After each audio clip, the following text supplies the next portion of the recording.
দেশবাসী, আপনারা জানেন আমাদের এই এলাকায় সুন্দর পরিবেশে নির্বাচন হয়েছে। তার মধ্যে 1% আপনারা দেখতে পাচ্ছেন আমাদের এই ফরিদ ভাই।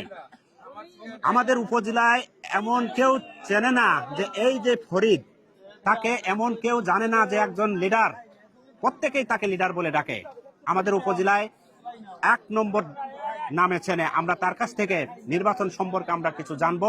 ভাই, আজকের নির্বাচনটা কেমন হয়েছে?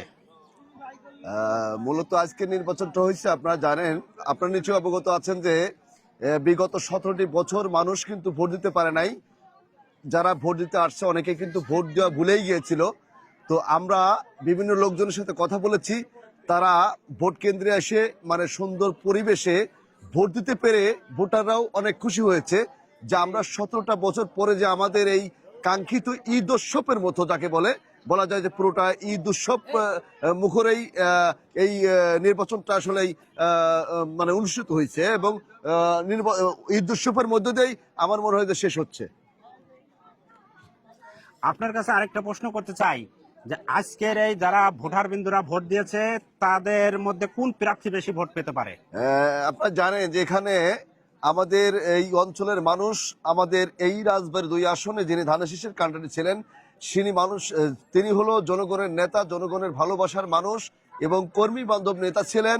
আমরা শতভাগ আশা করি যে যে ভোটটাই এই 2 আসনে পাংশা, বালিয়াকান্দি, কালুখালীতে কাস্ট হবে, তার কাস্ট ভোটের আমরা আশা করি 90% ভোট তিনি তার বাক্সে যাবেন, এটা বলেই আমরা মনে করি আর কি এবং আশা করি। আমরা চারিপাশে দেখতে পাচ্ছি যে সব ভোটার, এসব ভোটাররা কি আপনারা কোনো ভয়ভীতি দেখিয়ে কি সব ভোটারদেরকে কেন্দ্রে নিয়ে এসেছেন নাকি ভালোবাসার টানে এসেছেন? আপনারা নিশ্চয়ই অবগত আছেন যে আমাদের যিনি প্রার্থী, ধানের শীষের প্রার্থী, তিনি আমাদের এই কেন্দ্রে কিন্তু এসেছিলেন।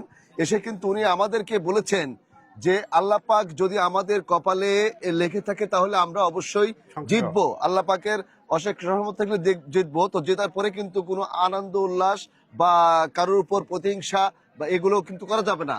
যারা আমাদেরকে ভোট দেনে তাদেরকে কিন্তু বুকে নিতে হবে।